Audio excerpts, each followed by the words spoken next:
And I've often thought of that line when I meet people who go mountaineering, you know, who watch professional wrestling. I think, where's the pleasure in that? So that's my favorite line. Anyone else? Anyone? Yes, sir. Can you shout? Let's get the microphone to you. Or has somebody got the microphone? I was just going to ask. I can repeat it, thanks. This film has been considered anti-religious. Was that your intention, or has that been misinterpreted? No, no, not our intention at all. And it was what we're making fun of in this film, and this is not an excuse, this is absolutely the case, is the way that people follow religion. We're not making fun of religion, we are making fun of the way people follow it. That is to say, if you take any religion, you can say that some people get it and some people don't. For example, if you take the Christian religion, I think it is fair to say that on the whole the Inquisition did not get what Christ's teaching was about. And St. Francis of Assisi did get what it was about. So the trouble with religion, there's a lovely phrase I heard once, which is an idea is not responsible for the people who hold it. So, as I always give as an example, if you've got a small group of psychopaths who are walking along the street one day and they see a church and suddenly are impressed by this figure Jesus Christ, then their interpretation of Christianity, if they get interested in it, will be different from the interpretation of Christianity, someone who gets interested who's operating from a higher level of mental health. You see what I'm saying? And in fact, every one of the great religions is offered at a whole series of different levels.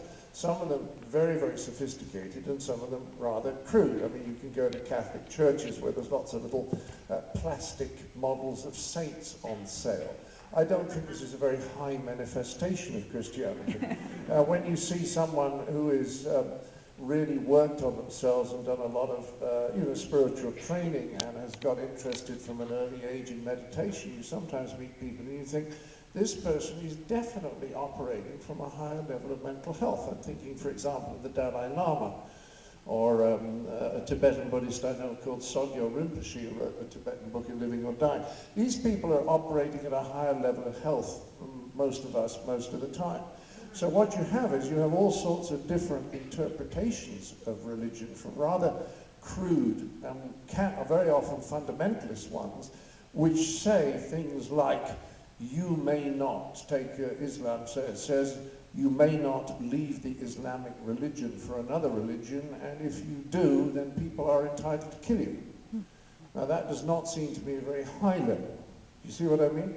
Whereas if you go to the type of Islamic religion practiced by the Sufis, you find that these people are extremely kind, very, very advanced spiritually, and are interested in having some experience of the divine.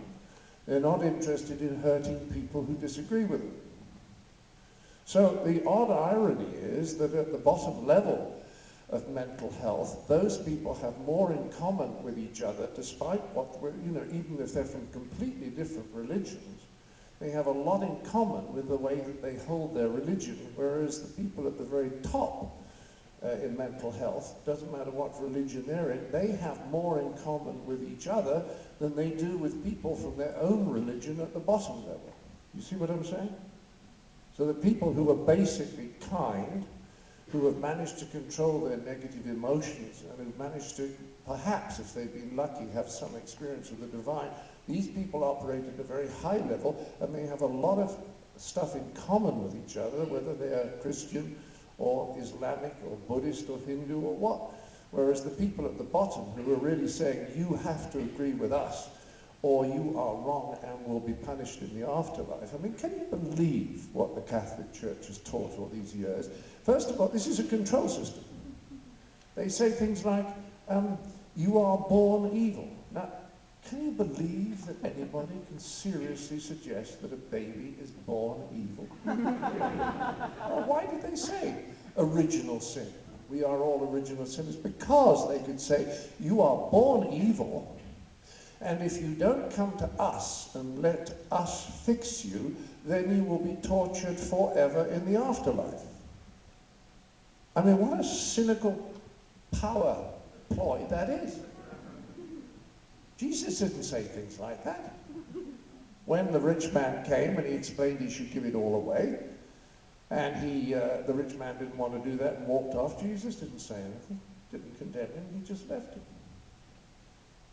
So what happens is that religions, despite the intention of the founders, get hijacked by people who are operating at a far lower level of mental health than the founder, and they turn it into what they want to believe.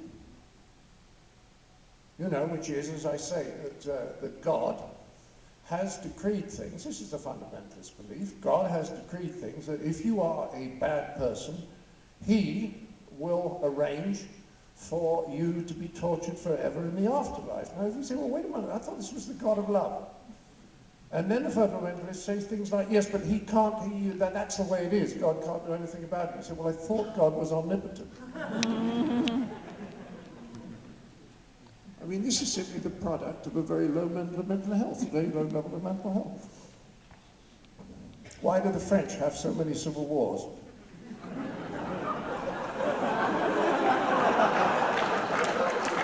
Do you know why the French have so many civil wars? So that they can win one now and again.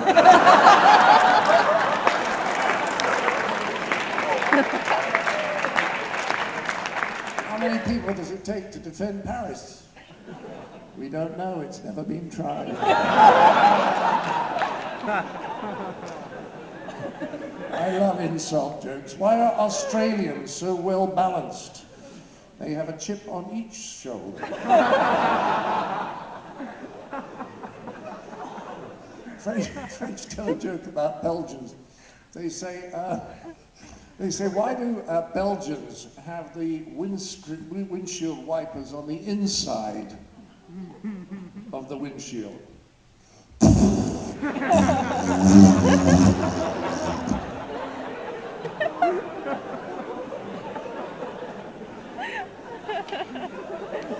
have another question, please. Yes. Let me get the mic. Yeah, shout. I'll repeat it as necessary. Hello.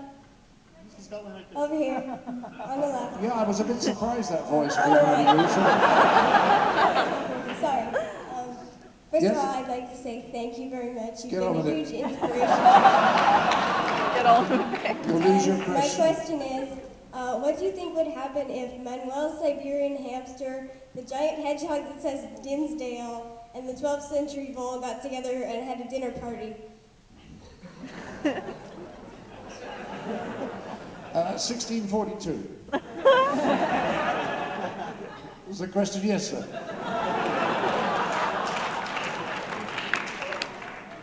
you have any ideas for films that, for one reason or another, never made it to production that you wish? Oh, that's interesting. Did I have any ideas for a movie that never made it into production? Yes, I had a few. I had an example. I've actually got a movie. The trouble with movies at the moment, and I'm being quite serious for a moment, is that they cost so much money. If I make a movie for $6 million, which is a tiny little budget, I mean, 20 years ago I made Fish Called Wanda for $7.3 million.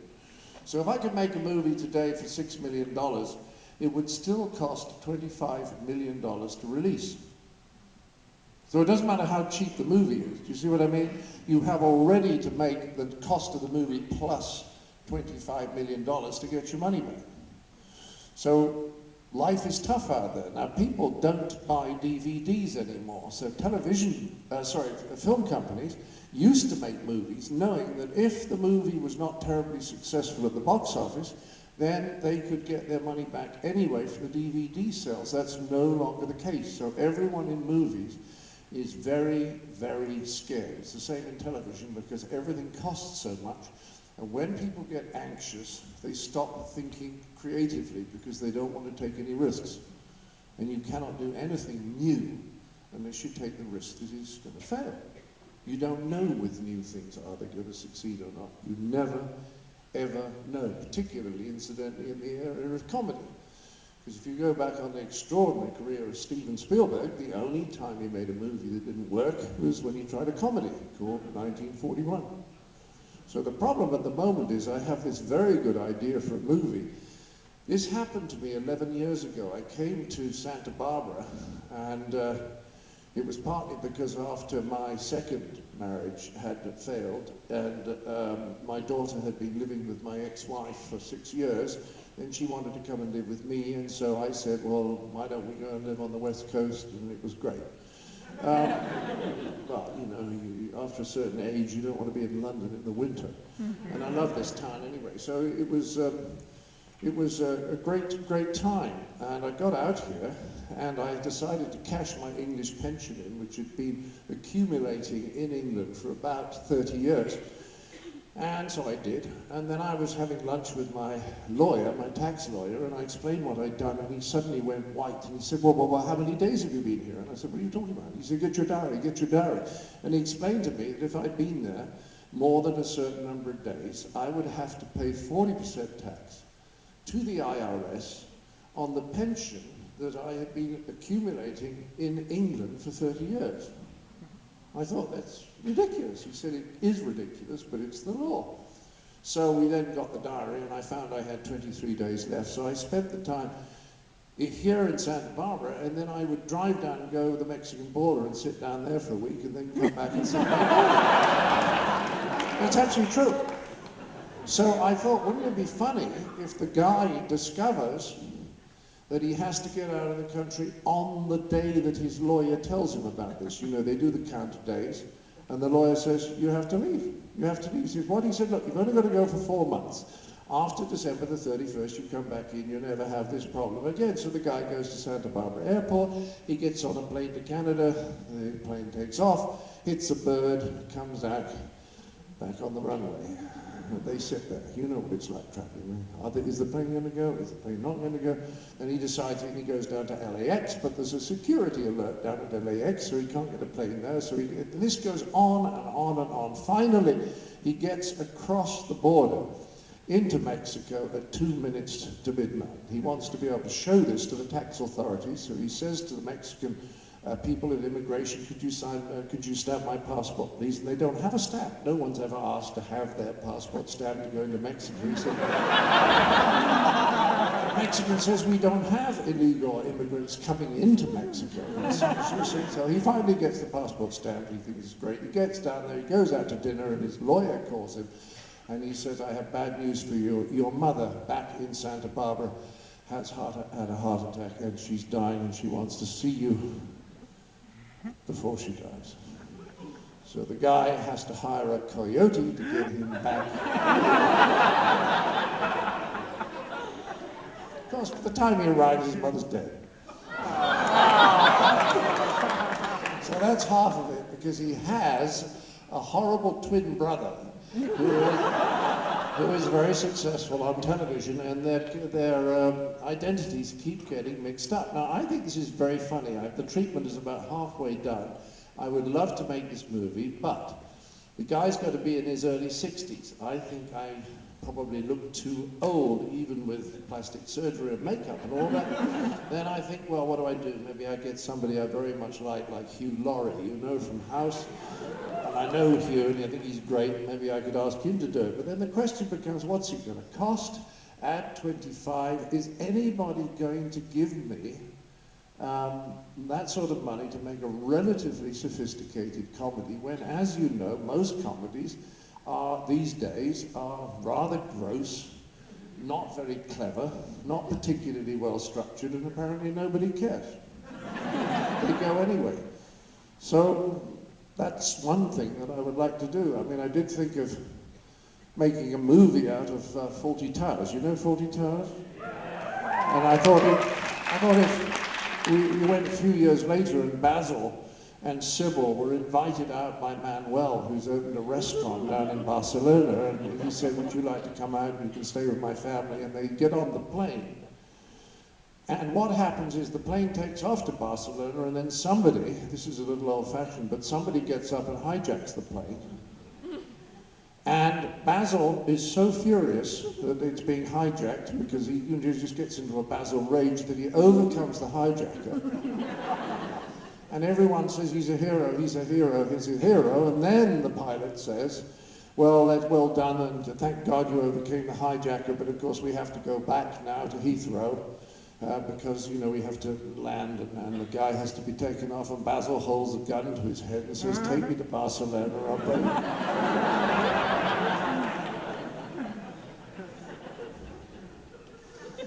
It's a couple of ideas, I think. Another question. Lots of questions here, that's great. Yes, good, yes. Hello. Hello. I was wondering, did you enjoy working more on any of the movies that Monty Python made, or on Flying Circus? That's interesting. Well, I loved working on Life of Brian. The trouble with the Holy Grail was it was physically so demanding because we made the Holy Grail on a budget of £240,000. And we used to get up, I remember just before I went up to Scotland to shoot the Holy Grail, the producer rang me up and said, you know we were going to give you £4,000 for writing and acting in this movie. It was not a great deal of money to be in a movie, you know?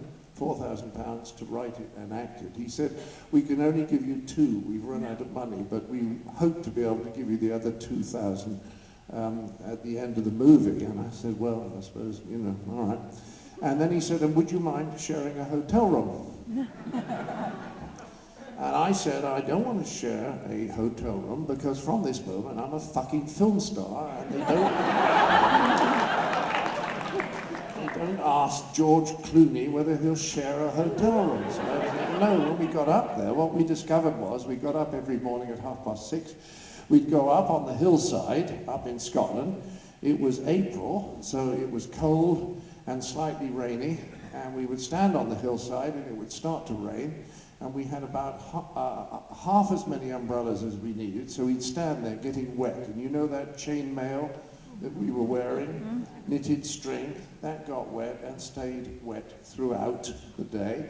And then when we did the last shot and the first assistant director said, okay, we've finished, we've wrapped, there was a rush for the cars because there was enough hot water in the hotel for about half the people on the movie.